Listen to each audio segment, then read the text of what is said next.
Espíritu, ha dicho Jehová de los ejércitos. À la croix du calvaire, Jésus n'est pas seulement mort pour nos péchés, mais il l'a fait aussi pour nous guérir de tous nos douleurs. Par sa meurtrissure, nous avons été guéris. Merci Jésus, qu'il est bon d'être là, à la maison avec toi. Nous avons des paroles d'encouragement, des paroles pour exalter Christ. Voici, je leur donnerai la guérison et la santé, et je les guérirai et je leur ouvrirai une source abondante de paix et de fidélité. Amen.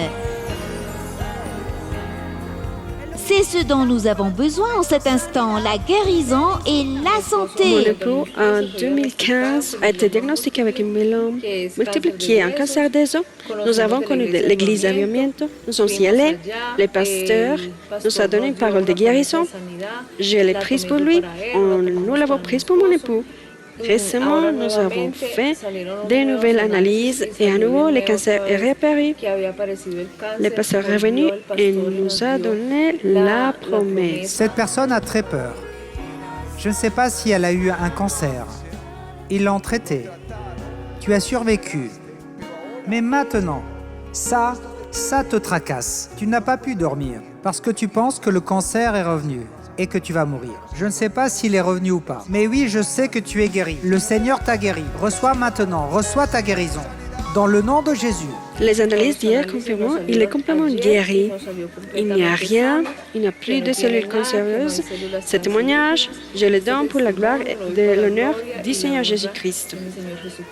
En brevin en ligne, depuis le Pérou, je rends grâce à Dieu parce qu'en priant pour les articulations, j'ai reçu la guérison d'un son de mes genoux. Et pour la gloire et l'honneur du Seigneur, maintenant, je pourrai continuer à danser avec vous, bénédiction. Je n'avais pas de quoi faire commerce ambulant et pendant la nuit en priant, j'ai demandé au Seigneur, celui qui pourvoit, qu'il me donne un petit commerce parce que je n'en avais pas. Et le matin, dans la porte, j'ai trouvé quoi vendre la porte? Un sac de marche à la porte. Alléluia! Si tu désires connaître plus de Jésus, savoir ce qu'il a fait pour toi et ce qu'il pourrait faire pour ta vie, alors prête une grande attention aux paroles suivantes. Quiconque boira de l'eau de ces puits aura de nouveau soif. Mais celui qui boira de l'eau que je lui donnerai n'aura plus jamais soif. Mais l'eau que je lui donnerai deviendra en lui une source qui gélira jusqu'au dans la vie éternelle, dit la parole du Seigneur. Aujourd'hui, mon Jésus vient pour changer ta condition et pour te montrer que de ton intérieur pourront couler des fleuves pour la vie éternelle. Aujourd'hui, je veux prier pour ceux qui disent « J'ai décidé de prendre de cette eau. Je décide de m'accrocher à mon Jésus. » Et si c'est ta décision, je te prie de fermer mon nom les cieux. Et où que tu sois, fais avec moi la prière suivante. Dis « Seigneur Jésus, j'ai besoin de toi. J'étais pécheur. J'étais loin de toi. Mais aujourd'hui, j'ai envie d'entrer dans mon cœur. Pour que tu fasses de moi une nouvelle création. Inscris mon nom dans le livre de la vie éternelle.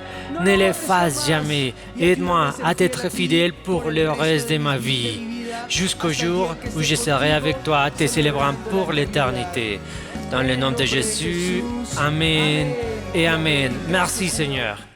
Dans ce qui suit, Dieu te donnera une puissante prédication qui édifiera ta vie et te donnera la conviction dans ton âme que le Seigneur combattra toujours pour toi. Ne te distrais pas, parce qu'une seule parole peut changer ta vie pour toujours. Avec vous, le pasteur Ricardo Rodriguez. Habacuc 3 et verset 9.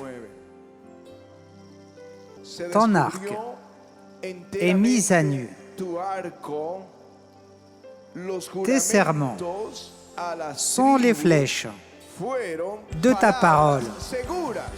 Amen. Alléluia. Je le relis. Ton arc est mis à nu. Tes serments sont les flèches de ta parole. Amen. Alléluia. Alléluia. Amen. Que Dieu m'aide à démêler ce passage, parce qu'il est un peu compliqué, parce qu'il est différent, parce que c'est un texte difficile à traduire. Mais un jour, j'étais en train de lire avec attention. Et en étudiant ce passage, ce texte, de traduction difficile, parce que c'était à peine compréhensible, et j'ai compris clairement ce qui était en train de se passer. Et c'est comme le dit le prophète Ésaïe. « Ainsi sera ma parole qui sort de ma bouche. Elle ne reviendra pas à moi sans effet, mais elle fera ce que je veux, et elle rendra prospère celui à qui je l'envoie. » Maintenant, il dit, le Seigneur découvre son arc. C'est symbolique. L'arc est symbolique. Et la flèche représente la parole de Dieu. Dans le texte, Dieu met à nu son arc et montre ses flèches et dit, tes serments sont les flèches de ta parole. Ce que Dieu a juré aux tribus d'Israël sont des paroles sûres, des paroles fiables. Alléluia! Alléluia! Et il la compare à un arc qu'il met à nu, qu'il sort, et il la compare à une flèche. J'ai pris ça. Je crois que c'est aux enfants. D'avivamiento. Le temps qu'ils reviennent. Et il la compare à la flèche de la parole, qui dit, elles sont certaines. Ces flèches sont fiables. Amen. Qu'est-il arrivé à Habakkuk? Habakkuk a vécu un peu avant, ou sa prophétie, un peu avant que le peuple ne soit emmené captif à Babylone à cause de son péché. C'est une chose d'aller en Égypte pour réaliser le plan de Dieu. Et c'est autre chose d'aller à Babylone à cause du péché. Captif, il a vécu. Et alors il a vu la méchanceté de Juda. Et pourquoi il a fini captif? Tout comme nous sommes en train de vivre de nos jours. Parce que si nous retournons 2 mois en arrière, quelle était notre clameur ou notre douleur en voyant un monde perdu dans la pornographie, dans la méchanceté et dans nos dirigeants qui ne sont pas dignes de confiance, dans la sodomie, dans les assassinats, dans les avortements par millions. Et on se dit, qui va arrêter cette méchanceté? C'est comme si littéralement, il n'y avait pas Dieu, comme si Dieu ne regardait pas ce qui se passait. C'était une angoisse. On se dit, mais qu'est-ce qui se passe dans ce monde? Il se perd. Et où ont-ils abandonné Dieu? C'est ce qui est arrivé au prophète Habakkuk. Habakkuk commence à clamer à cause de la méchanceté du peuple. Il commence à prier le Seigneur à cause de la méchanceté de Juda. Il dit, la loi est affaiblie. L'impie détruit celui qui est plus juste que lui. Il se plaignait à Dieu. Fais quelque chose, Seigneur, parce que ce peuple se corrompt. Et Dieu lui montre quelque chose qui le fait trembler. Il dit, car je vais faire en vos jours une œuvre que vous ne croiriez pas si on la racontait. Voici, je vais susciter les Chaldéens, un peuple furibond et impétueux qui traverse de vastes étendues de pays pour s'emparer de demeures qui ne sont pas à lui. Et Habakkuk ne pouvait imaginer que quelqu'un plus pervers vienne prendre le contrôle du peuple juif et qu'il soit emmené captif sur cette terre. Alors il fait une prière, qui est la fameuse prière prophétique d'Habakkuk, qui dit « Éternel, j'ai entendu ce que tu as annoncé. Je suis saisi de crainte. Accomplis ton œuvre dans le cours des années. Ô Éternel, dans les cours des années, manifeste-la. Mais dans ta colère, souviens-toi de tes compassions. Dieu viendra de Théman. Alléluia, de la montagne de Paran, d'où il a envoyé la parole de Dieu. Et ensuite, il y a un Sélah. Silence. Et il dit, les cieux se remplirent de gloire. La gloire couvre les cieux. La terre se remplit de louanges. Et à la splendeur de sa lumière, des rayons brillants partent de sa main. Et là a été cachée sa puissance. Alléluia. Et il dit, il mit entièrement à nu son arc. Il a mis à nu son arc.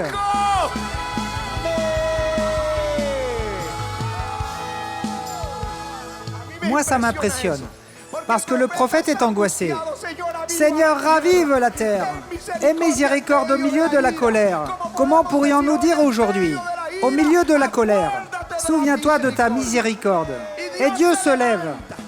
Il couvre la terre de la gloire et sort son arc. Alléluia. Il dit, les serments aux tribus sont des paroles sûres. Alléluia. En d'autres termes, ce que Dieu a promis, Dieu va l'accomplir. Alléluia. Alléluia. Bon, le texte il est complexe, mais il est impressionnant. À moi, il me paraît impressionnant, parce que Dieu montre son arc et dit que toutes ses promesses vont s'accomplir. Toutes ses promesses vont s'accomplir. Toutes.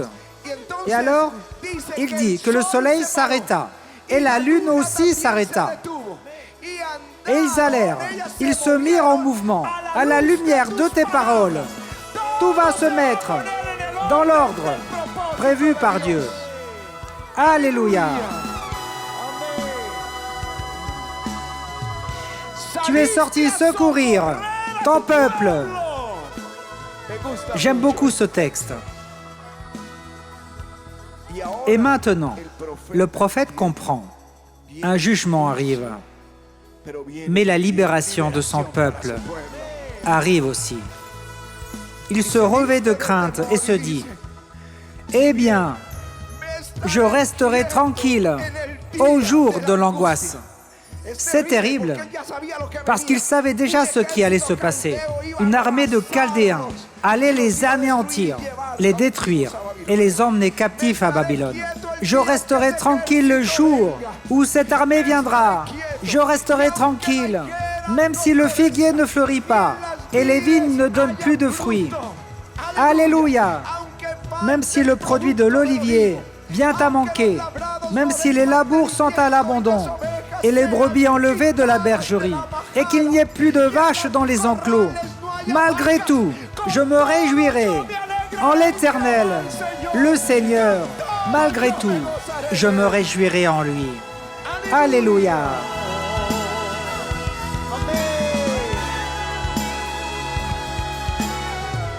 Alléluia! Que comprend-il Habakkuk dans sa clameur? Que Dieu a un plan. Dieu a un plan. Dieu a un plan. Dieu a un plan. Ce n'est pas un hasard.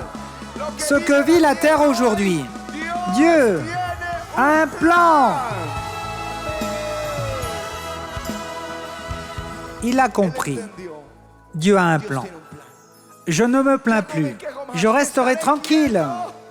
Le jour où ça arrivera, je me réjouirai, même si je ne vois pas de nourriture, parce que je sais, Dieu a un plan. Dieu a un plan. Et son plan est bon pour moi. Alléluia. Alléluia. Quand Dieu envoie une flèche, une flèche de sa parole, il ne va pas revenir en arrière. C'est sorti de sa bouche et il fera ce pourquoi il l'a envoyé. Elle ne retournera pas à lui sans effet. Toutes les promesses, la Bible en est pleine, parce qu'en temps de pandémie, nous nous remplissons d'angoisse. Nous tremblons, nous avons peur. Et pas seulement pendant la pandémie, mais dans n'importe quelle adversité. Mais ce que Dieu a dit, Dieu va le faire. Tout ce qu'il nous a promis, Dieu va l'accomplir. Abraham, il aurait pu s'angoisser. 75 ans n'est pas un bon âge pour avoir des bébés.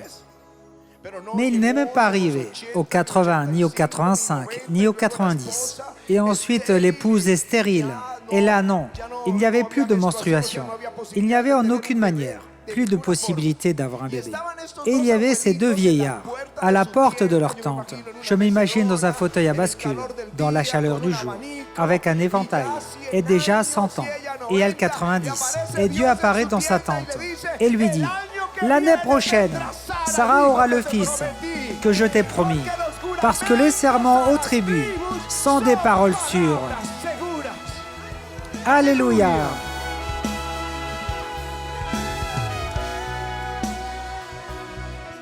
Je vais vous donner une illustration de plus, parce que c'est toute la Bible.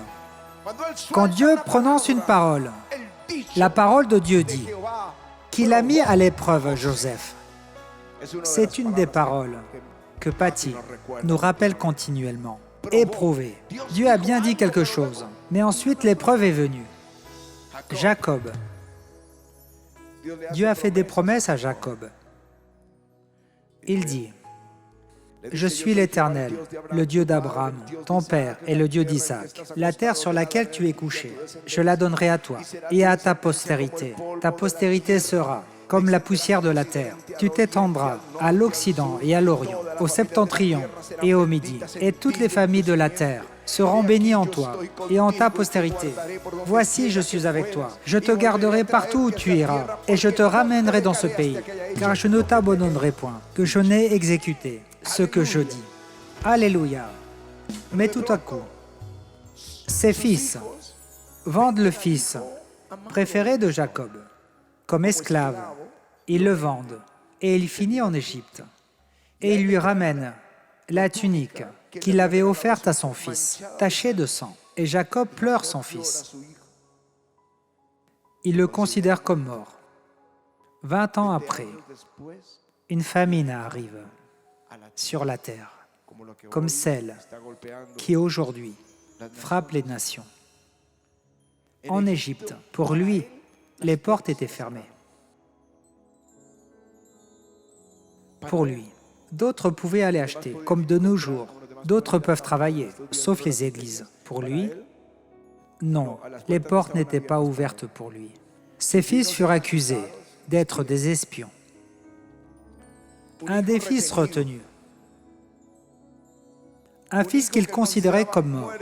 Mais la seule manière d'acheter de la nourriture était en exposant son autre fils, son plus jeune fils, et lui pleure. Toutes ces choses sont contre moi. Et il dépose tout entre les mains de Dieu. Bon, allez mes enfants, prenez Benjamin. S'il doit périr, qu'il périsse. Que faire de plus?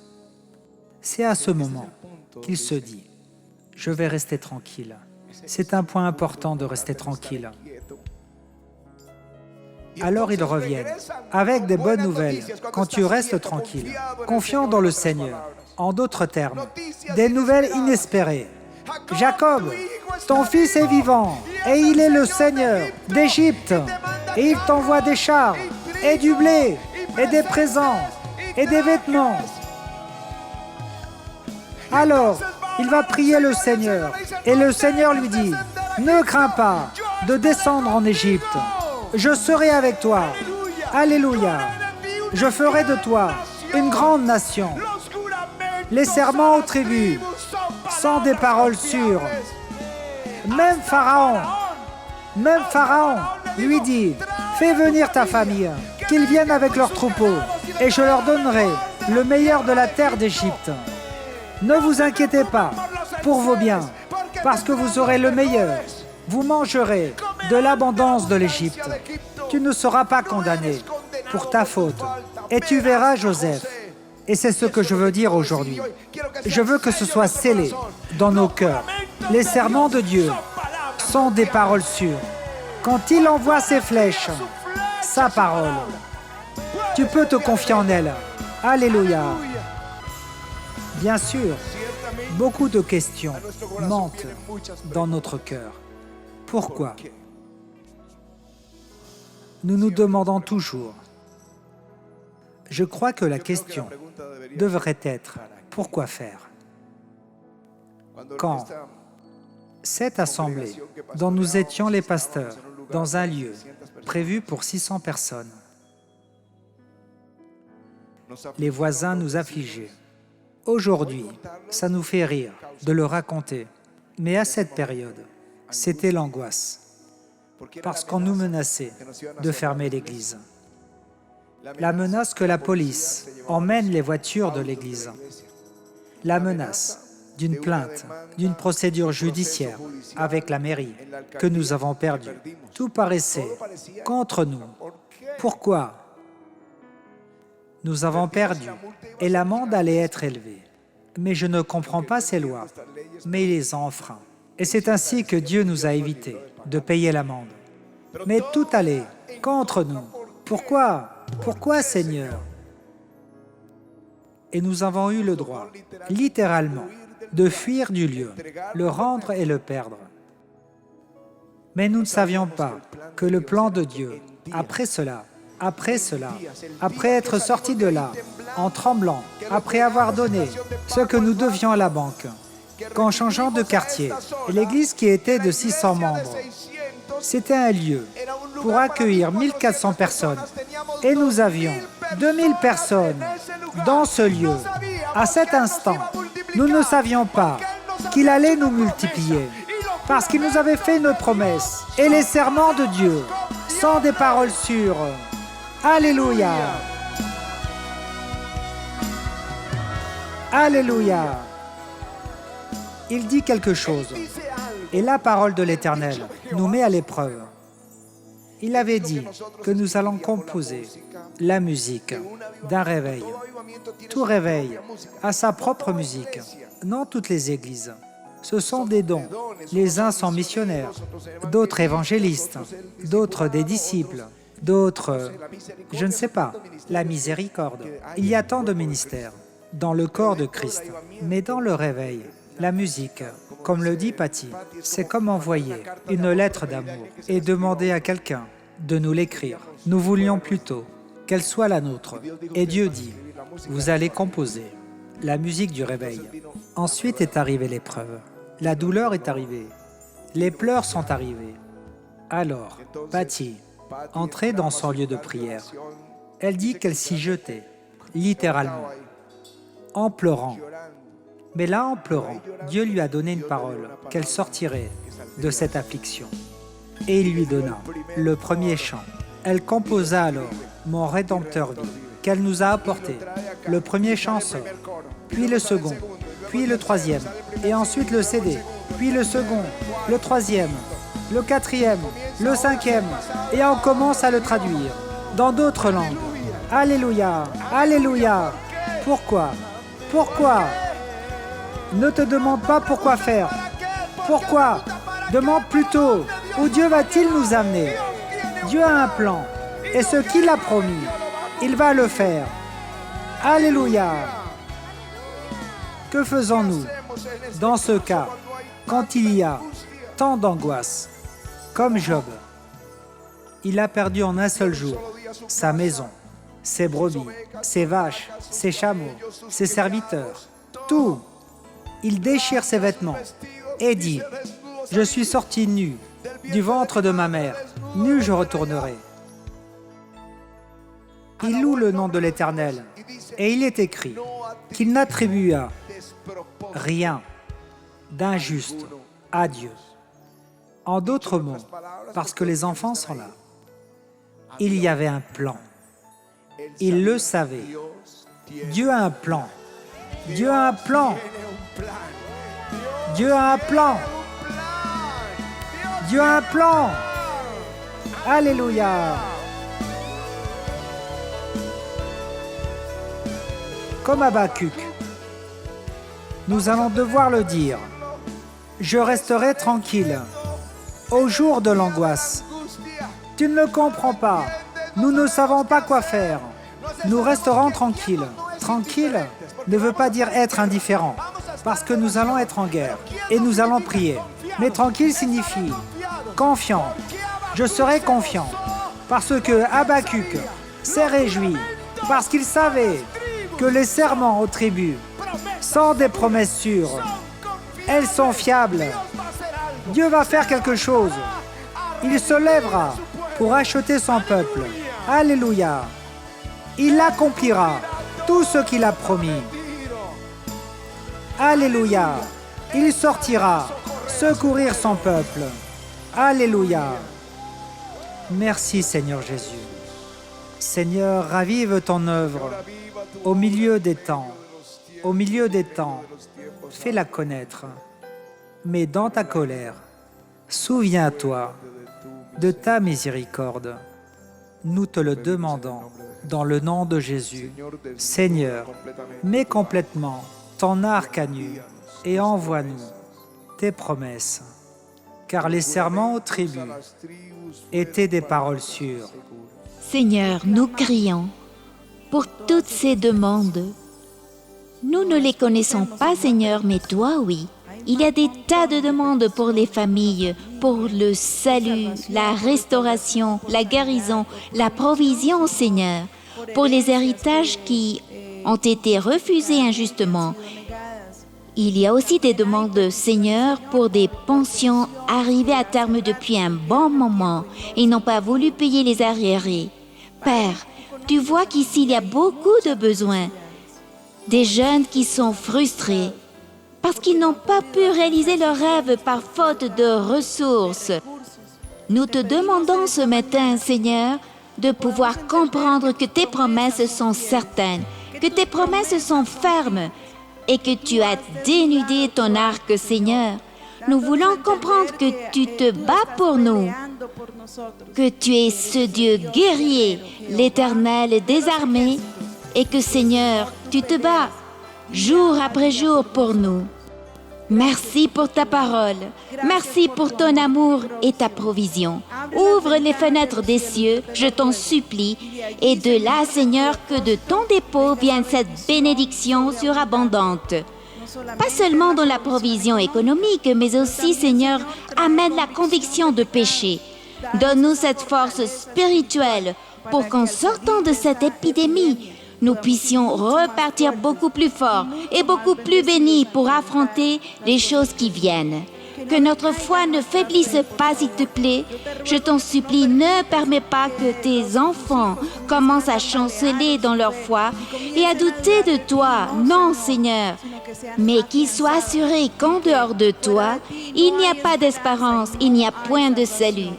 Malgré tout, Seigneur, nous allons être confiants et fermes, en sachant que tu as envoyé ta parole et que celle-ci ne reviendra pas à toi vide. Nous te rendons grâce, Père, dans le nom de Jésus.